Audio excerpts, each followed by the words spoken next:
What is up, you guys? Welcome back to Where's the Handbook, your not so professional guide on how to handle life's unexpected twists. I'm Elizabeth Johnson, and the tea kettle is piping, you guys. I promised to be real and raw in this podcast, and we're on episode 2, and I promised that this was coming. So today, you guys are going to learn just how being dumped in paradise really worked out for me. This time last year, I was in literally the darkest place I've ever been in my entire life. I was dealing with depression and anxiety, and all the time I would get this. I would either be catching up with people from the mainland or like on phone calls with friends, but I just constantly got, oh my gosh, you are living your best life. You are just having so much fun in Hawaii. It's just the land of rainbows and butterflies. Gosh, look at you dive. You're getting into diving. That's so amazing. Wow, I wish I could hold my breath that long. Ooh, oh my God, that hike is so beautiful. Hawaii's perfect. Like I said, rainbows and butterflies. Yeah. And no, guys, that was not my reality. And it is so crazy how social media can paint that. And I know it's kind of been coming up recently. I've talked about it a bunch.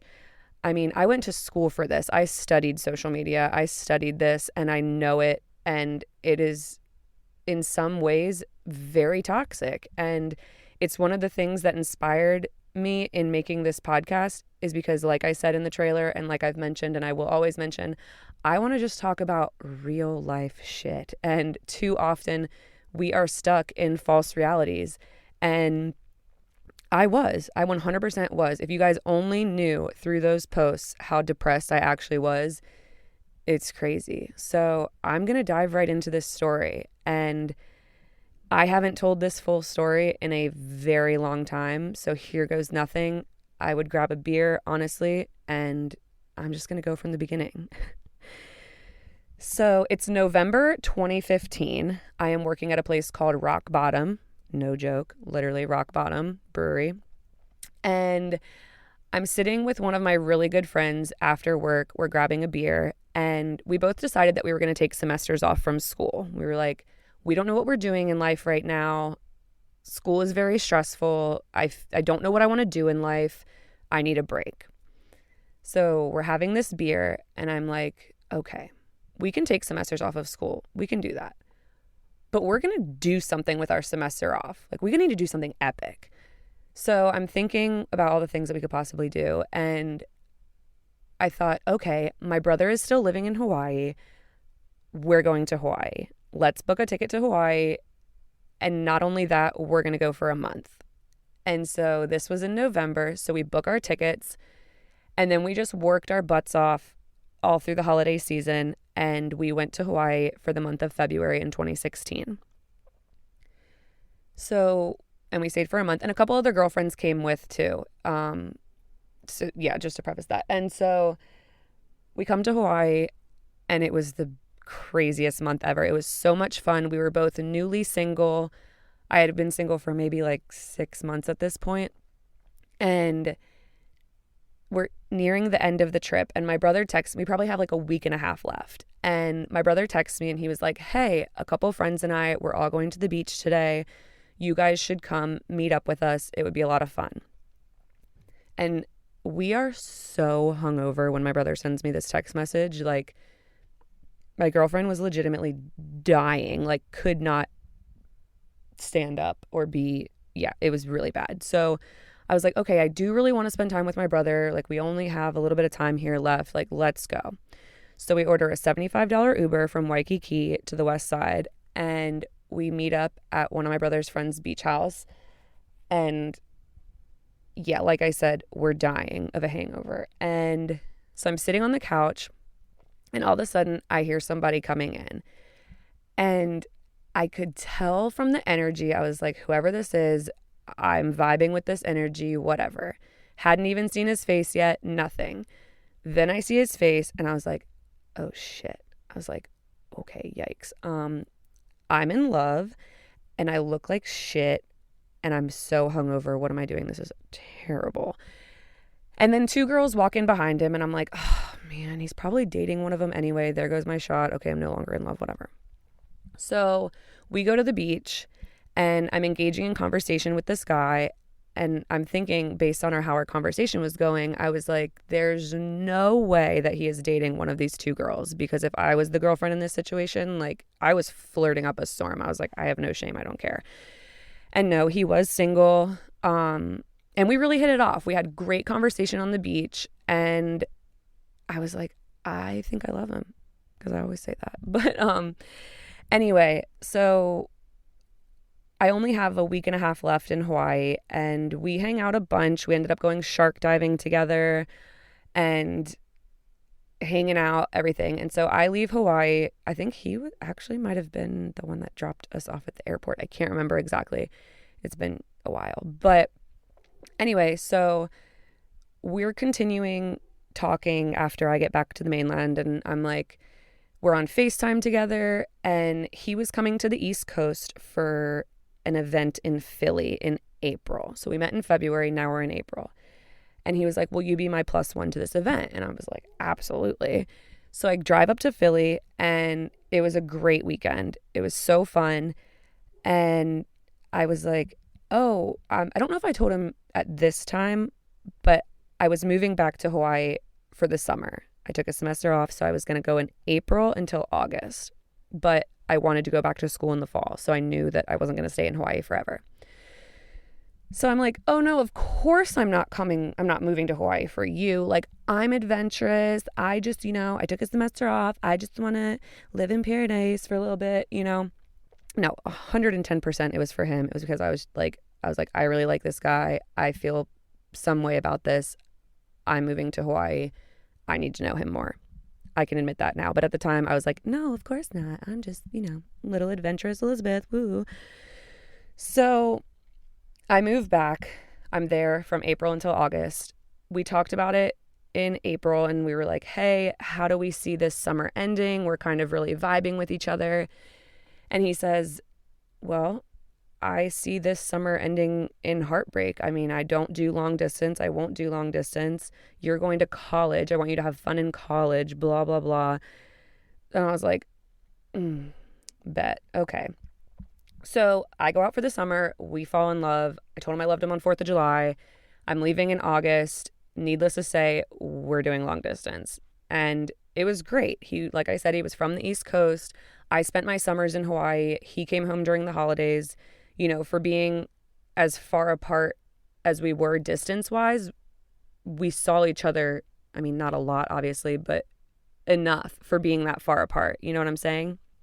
So we knew also that in starting this long-distance relationship, we knew that there was an end date possible. Like, I was only doing long distance because I made a commitment to VCU.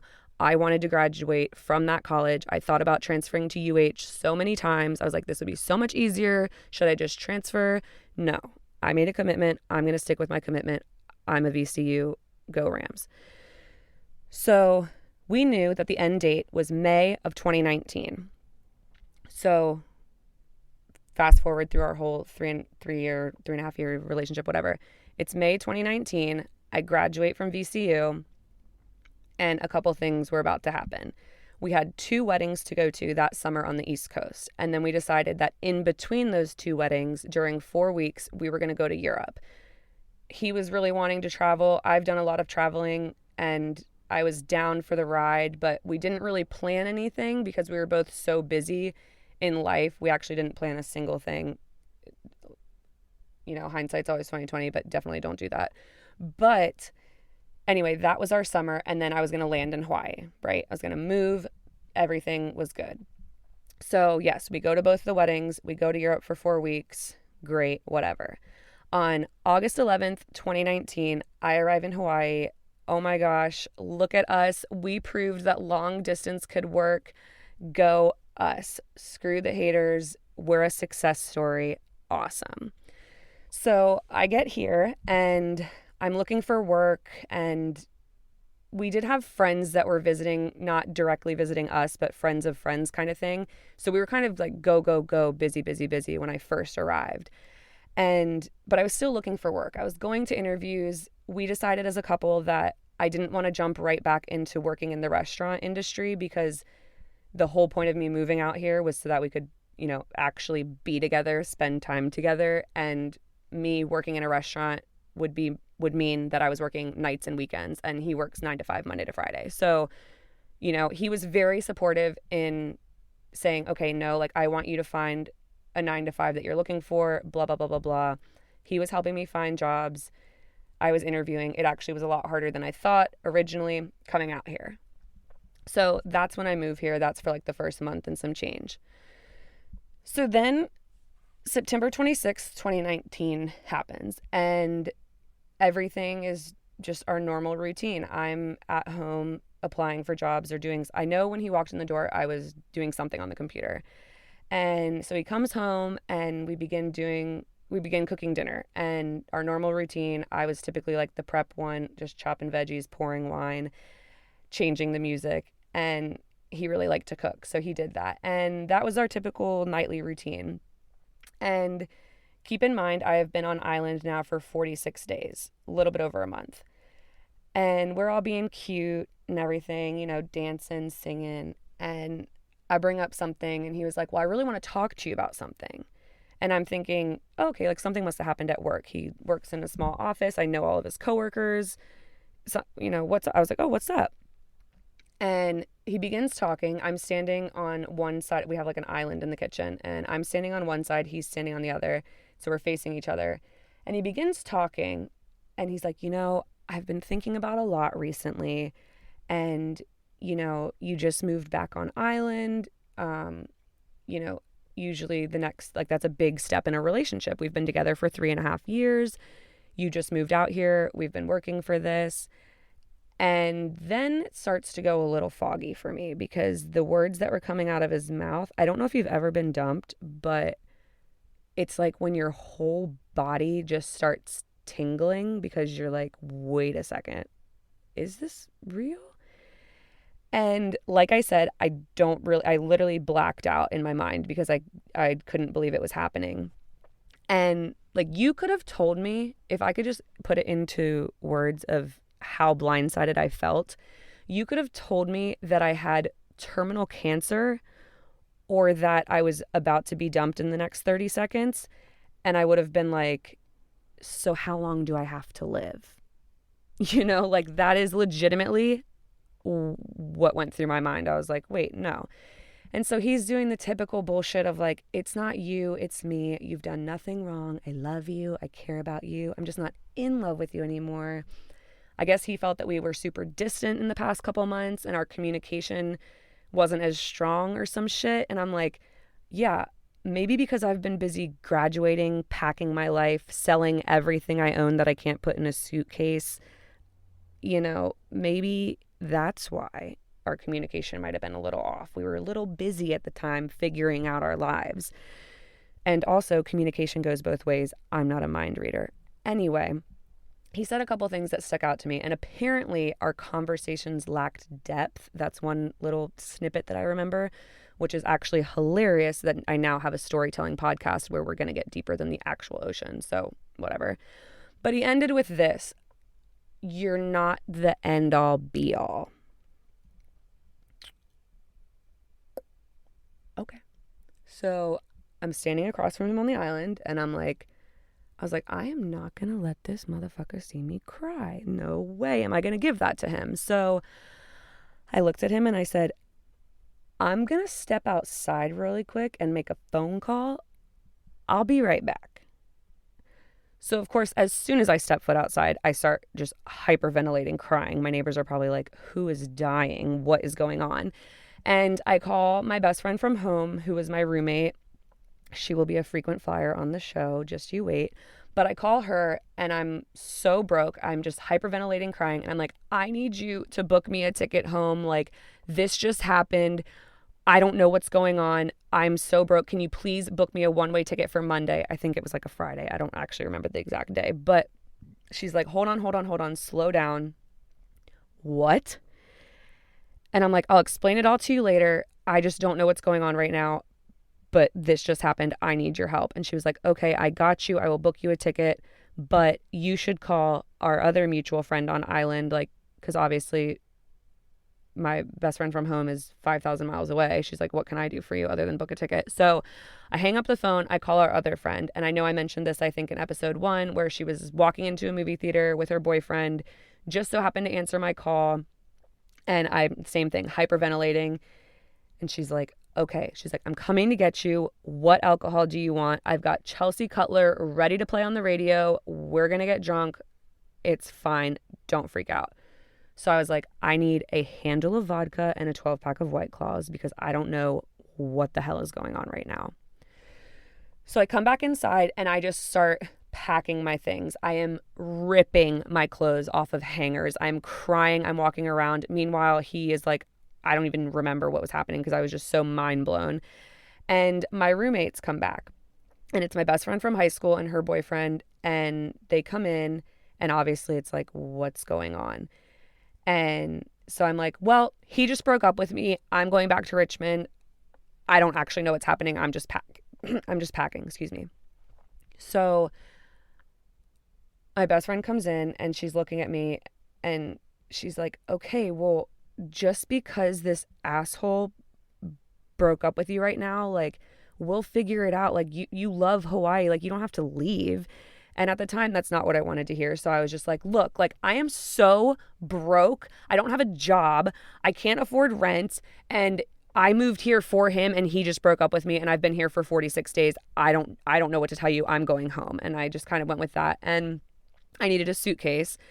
And so I went to Ross with my roommates. And while I was in Ross, I texted him because I didn't want him to leave. And I was like, look, do not leave. I have some questions for you. Because I honestly did not say anything when he first was breaking up with me because I was just so confused, legitimately thinking I was being punked. And so I texted him or called him and I was like, well, my friend's on the way from the movie theater to get me. I'm going to get out of the house for tonight, but I need to talk to you. So I get back from Ross and I walk inside and I pour myself a fat glass of wine. I pull out my phone. I pull up voice memos and I hit record and I put my phone in my pocket and we went for a walk.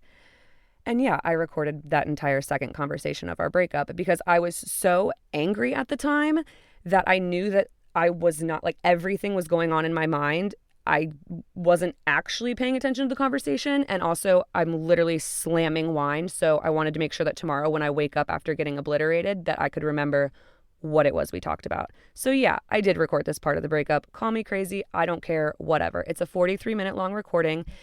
And I honestly haven't listened to it since well over a year ago. But best believe a few nights ago, as I'm planning this episode, I remembered that I had that. So I whipped it out. And honestly, like I said, haven't thought about this part of my life in a very long time, but I promised to give you guys all of the details. And so I had to pull some things from it. And honestly, the people that I told that I had this, they were like, dude, upload that thing, let it rip, whatever. But I'm really not trying to get sued. So I'm just going to have to recap some things for you and quote some things. But there was a couple kickers. So I'm trying to figure out, like, who knew about this. My biggest thing in life is I don't want to fucking look dumb. So that was one of my main questions. But one thing that really stuck out to me is that about how he's been thinking about this for a while. Oh, you've been thinking about it for a while? Like, how long is a while? Like, while we were in Europe together, maybe the 2 weddings we were at this summer, maybe before I graduated, and maybe before I didn't, I don't know, pack up all my things. Like, how long are we talking? And he was like, at one of the weddings, I've been thinking about this or something. It was before I moved. And I said, yet you still let me move. Like, I am very confused here. And he explains that, he got too much in his own head and he felt like we weren't communicating properly and that he couldn't, I guess, talk to me about things. I don't really know. But as a communications major and, I'm always very upfront and very vocal about things that are bothering me, especially in a relationship sense. I have never felt more betrayed in my entire life. I came to you about anything I felt, in some of my darkest things and things that I felt very insecure about with you specifically. And you can't come to me and talk to me to tell me that this is how you're feeling after 3.5 years of long distance when we've been working towards this. Like, who does that? Who does that? And also, you couldn't have waited a couple months, maybe wait it out, see how things are. I haven't even really like unpacked my things and maybe let me get settled, start making money. But no, you let me ship everything out here. You let me board a flight, say goodbye to my friends, my family, all while knowing what was going on in your mind. What the hell? And I was like, so why are you telling me this now? And he's like, well, I thought the sooner it would be better. And I guess he thought that I would just pack up and go back to Richmond. And honestly, that's what I thought I was going to do. Like, you guys, he offered to help me pack while he's breaking up with me. I'll help you with whatever you need, blah, blah, blah. Oh, I bet you will. Thank you. That is so kind. Wow. No. So I'm at my friend's house. We had that conversation. There were probably way more details that I could have shared, but that was like the main thing that really stuck out to me. And so I'm at my friend's house with my vodka and White Claws, and I just get obliterated for the next, like, I think I stayed the weekend there. Honestly, like I said, very blurry, not too sure. So the main question is, do I stay or do I go home? And also what just happened, because I don't know what's going on. And I knew two things, that if I were to go home back to Richmond, I told myself, I am not leaving this island until I have the answers that I need. And I'm also not going to leave this island with a bad taste in my mouth. So yeah, we broke up in September, but we were still kind of like hanging out, because I told him, I was like, I am leaving. And I told him those two things. I need answers, and I'm not leaving with a bad taste in my mouth. So the next weekend, I'm literally going around island thinking that I'm leaving, asking him questions, getting some answers, whatever, thinking like, oh, poor me, my boyfriend dumped me. That's unfortunate. Things just didn't work out. You know, sometimes that happens. This is shitty. And I'm sure he was probably sitting there thinking like, okay, awesome. She's going to be leaving soon. Like, this is so easy. How nice would that have been for him for me to just pack up and leave? So one night, obviously, like I said, we're still living together, but separately. I moved into the guest bedroom, whatever. And one night I sat down and I said, okay, I need to get to the bottom of this. Something had to have happened. And guys, I destroyed myself in this. I literally sat there next to him and I was like, okay, listen, is it something that I said? Is it something that I did? Is it because I've gained weight? Do you not like my eye color anymore? Did I wear the wrong dress to the wedding this summer? Did I, like, literally that's how deep I went. Like, I thought that I gained too much weight and that's why he was breaking up with me. I had no idea. Like, that it was, I asked every single question. I said, is there somebody else? Did you meet somebody? Did you have a conversation with somebody that, you know, maybe sparked, okay, like, maybe, I don't know, anything. No, nothing. No, you didn't do anything wrong. It's really not you. It's me. I got in my head, whatever. So I looked him dead in the face and I said, so you're telling me right now that there is not a doubt in your mind that this is the right thing to do, and that there is nothing that I can say or do to fix this. I can't fight for this. Your mind is made up. That is final. There's no coming back. Is that what you're trying to tell me? And he looks at me and he says, yeah, that's what I'm telling you. So I'm like, in my head, I'm like, okay, so you claim you love me. You're no longer in love with me, but I've done nothing wrong to make you feel that way. There isn't somebody else, but it's too far gone to fix. Well, I'm just going to go out on a whim here and call bullshit. Like, you don't just wake up one day and decide something like this. Something happened and I'm going to figure it out. So I was like, there's got to be somebody else, right? So I started putting puzzle pieces together about a person that I suspected, and she was a friend of ours. I was not close with her by any means, but she was part of his friend group, kind of quiet, well, at least around me. Now I understand why.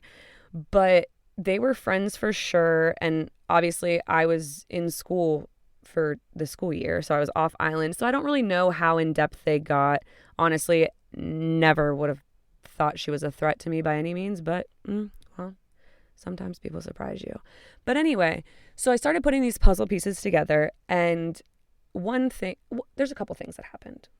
So he sets his profile picture on Facebook to a picture of him and her with another couple, one of our friends.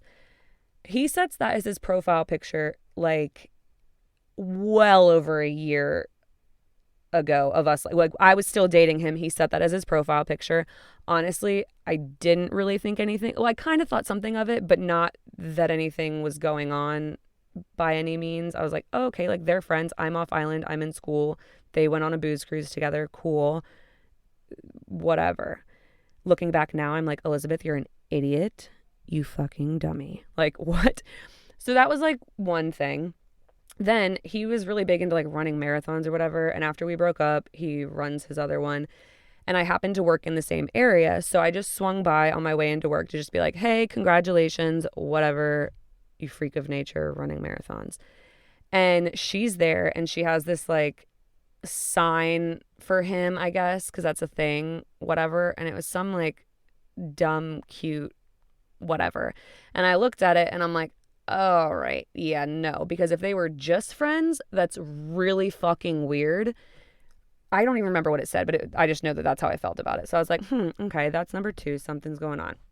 So then, and this is a whole other story that I could get into, but his dog passed away very tragically. It was, like I said, a whole other story. So she dropped off wine the night that Bear passed away, and I was like, all right, this is super weird because the interaction that I witnessed was definitely not like a friendship thing. I was like, nope, something's more is going on here. But honestly, shout out to her for the wine because we definitely hooked up that night. And I guess they were maybe seeing each other at this point. But given how that relationship started, I'm honestly not too surprised, right? But whatever. So one thing that I said I would never do, I did. And I had these puzzle pieces together, but I didn't have any like hardcore evidence, proof, whatever. And I'm keeping this all to myself, obviously, but for you guys, and because I promise to be open and raw and real, I'm telling you. So yikes. But we're sitting on the couch one night. This is like around Thanksgiving time.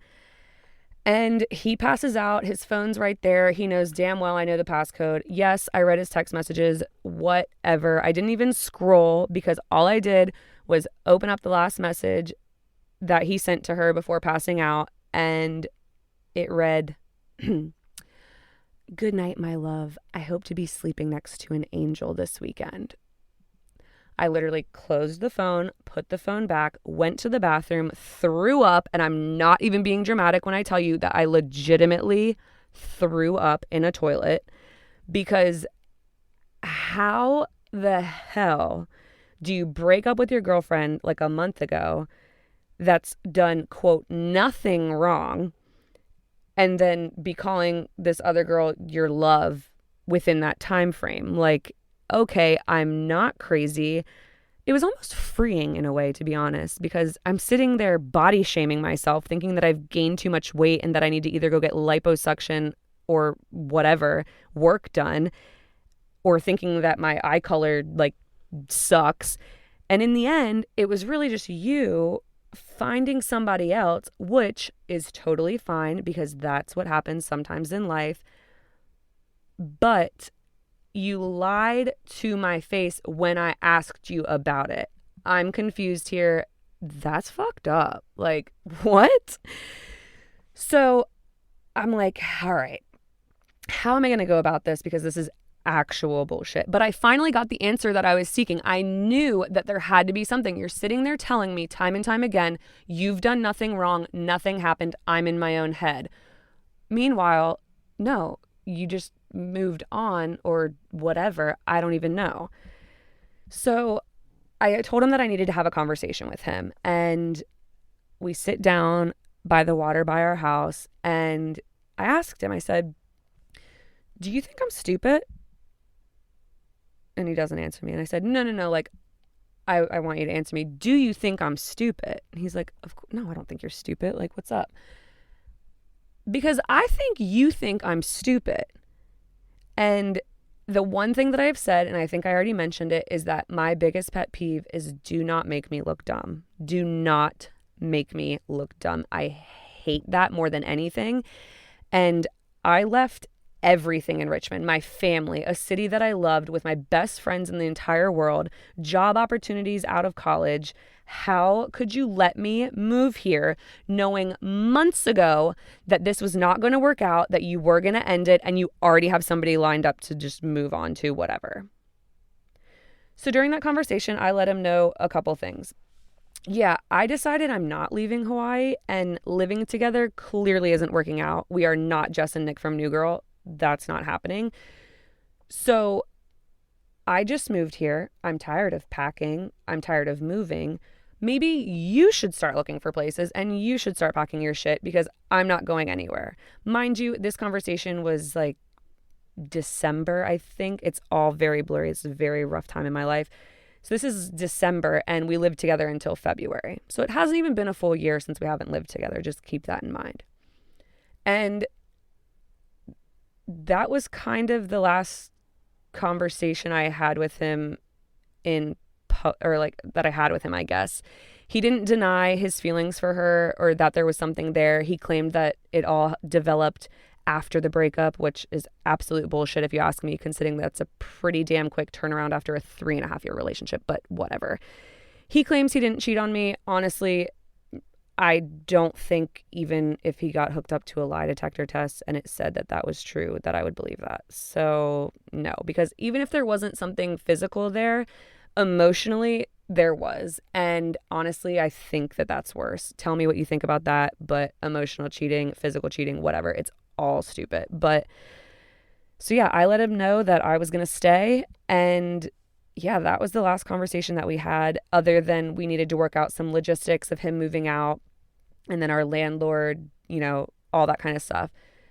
But we stayed living together until February of 2020, and he moves out of the house that I lived in to move into the house with this girl. And I'm pretty sure they lived happily ever after. Honestly, I couldn't tell you because I don't keep up and I don't give a fuck.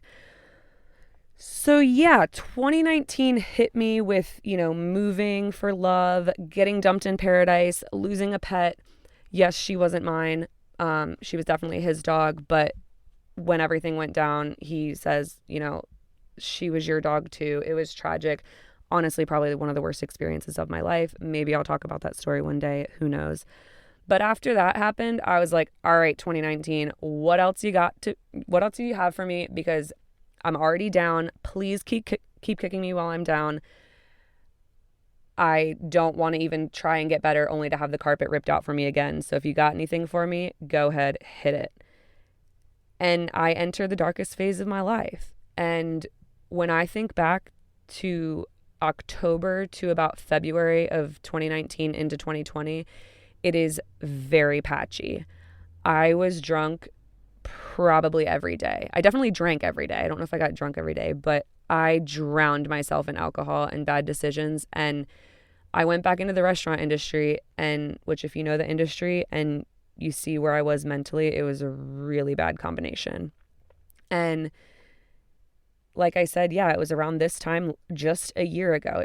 Sometimes it feels like it's been 5 years. Sometimes it feels, mainly now it just feels like it's been a long time. But I'll see memories pop up on my Snapchat and I watch them and I actually have zero recollection. I'm like, wow, I do not remember doing that. I was out on a dinghy fishing with some people. Like, what? I don't remember that ever being a thing in my life. It was like I'm watching somebody else's Snapchats. It was a mess. It was a disaster. But I decided to stay because you know what I said at the beginning? I needed two things before I left Island. I needed answers, and now I had my answers. And I didn't want to leave Hawaii with a bad taste in my mouth. And this place is a magical place to heal, let me tell you. And as a friend once said to me back last year, she said, you know what? At the end of the day, Hawaii won't break your heart. So you should stay and you should live it up. So will I be here forever? I don't know. Probably not. But I am in such a good place that when that day does come that I do decide to leave Island, if ever, it won't be because I was destroyed, depressed, and heartbroken. And I certainly won't have a bad taste in my mouth because this is the island that I now call home. And mentally, emotionally, guys, I was stripped and drained. I was exhausted and lonely. I definitely did not have the greatest coping mechanisms.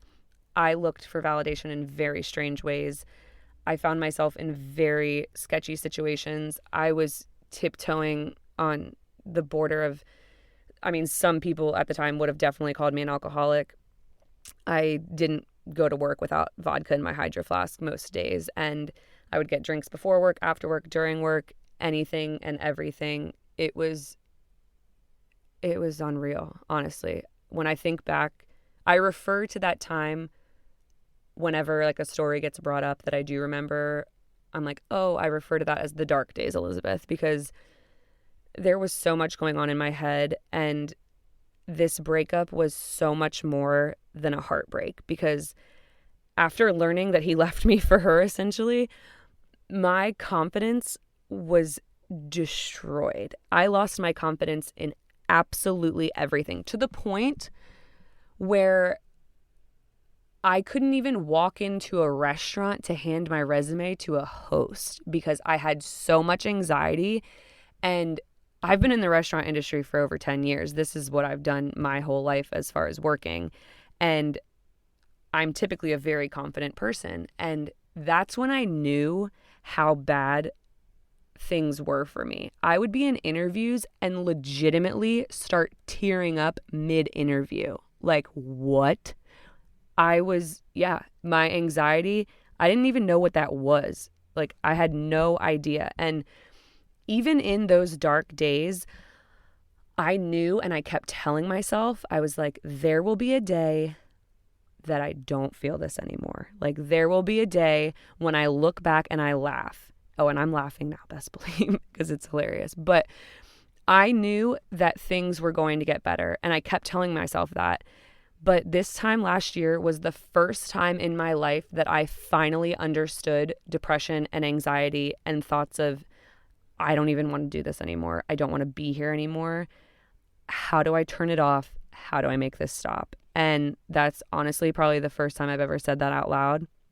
But like I said, I told y'all that I was going to be real with you. So I just want to say that I have made it to the days that I look forward to. And I would not be sitting here making this podcast, starting this journey, sharing this story if I wasn't comfortable and confident and secure again.